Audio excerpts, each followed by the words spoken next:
That's right. The most overlooked skill in personal finance is not zero-based budgeting or personal discipline or Roth IRA conversion ladders. It's learning to forgive yourself. But don't take my word for it. Let's ask science. I'm Ben, and this is Sketchy Advice. Money advice that actually, flipping, works. One take. Get in. Personal finance has a reputation of being less than kind. How have you had enough time to be as stupid as this pile of debt suggests? Often the message can be something like, grow up, shut up, work harder, and have some freaking discipline. And the thing is, that can all sound correct if you've made a lot of mistakes. When I first wanted to make a change with my money, I was clueless. Like, no idea what was in my bank account, no idea when my student loan payments were going to start, getting anxiety in the McDonald's drive-thru, clueless. So having experts on the internet scream at me that it's time to grow up kind of felt deserved. But that's also one of the reasons I waited so long to make a change. I put off trying to improve my money situation because I was embarrassed, ashamed of what I'd done or not done, and I was dreading the lecture, whether it was from a guy on the internet or myself.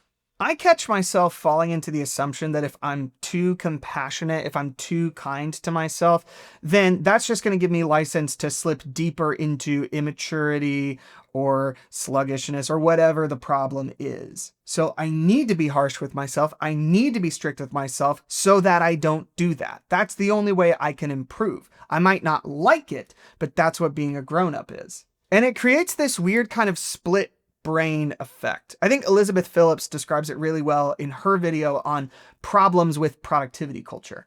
I feel like productivity kind of puts you in a bit of a parental role with yourself, where you're talking down to yourself, you're not listening to your excuses, and you're trying to, know what is best and make yourself do things all the time while ignoring your needs to do something else or to do nothing at all. And I feel like this is not a good long-term relationship to have. And I feel like it is a great loss in the long term to be this kind of abusive parent to yourself. Yeah. And let's be honest, part of the reason this approach to personal finance advice is so popular on YouTube or social media or whatever is because it's clickable. There's some kind of entertainment or weird schadenfreude in watching someone rant or be filled with outrage at someone else's ignorance. And it's great for the person giving the advice because if you can't trust yourself, if you're so immature, so undisciplined that you literally can't be trusted with your financial decisions, well, it's all the more reason to buy my book or buy my course, because you can't trust you, but you can trust me. Dunking on morons might be a great sales strategy for a brand, but that does not mean it is a good motivational strategy for you or for me. And frankly, when I treat myself with harshness and criticism, it makes me less likely to actually follow through. And counterintuitively, it seems like forgiving yourself is actually a better strategy for personal change. A team of researchers at Carleton University wanted to study the procrastination habits of their students. So after each exam, they filled out a survey talking about how much they procrastinated, how they felt about it, and all kinds of other things. A lot of students who procrastinated on the first exam procrastinated just as much for the second, but some of them procrastinated far less. And the key difference was those students who procrastinated less the second time were those who had forgiven themselves for procrastinating on the first exam. Here's Timothy Pitchell, one of those researchers, talking about why that might be the case. And I said, Michael, what's the point? It's going to be forgive and forget. And it wasn't that at all. What we found is that people who forgave themselves for procrastinated less on the next task just the same way. And I said, how does that work? And he said, well, imagine that you and Tim had a transgression against each other. What would be the motivation? Well, we'd want to avoid each other. He said, exactly. Now, what if Tim forgave you for it? What would be the motivation then? Well, it would be approach. He said, yep. But with procrastination, the transgression is against the self. So unless you forgive yourself, what's the motivation?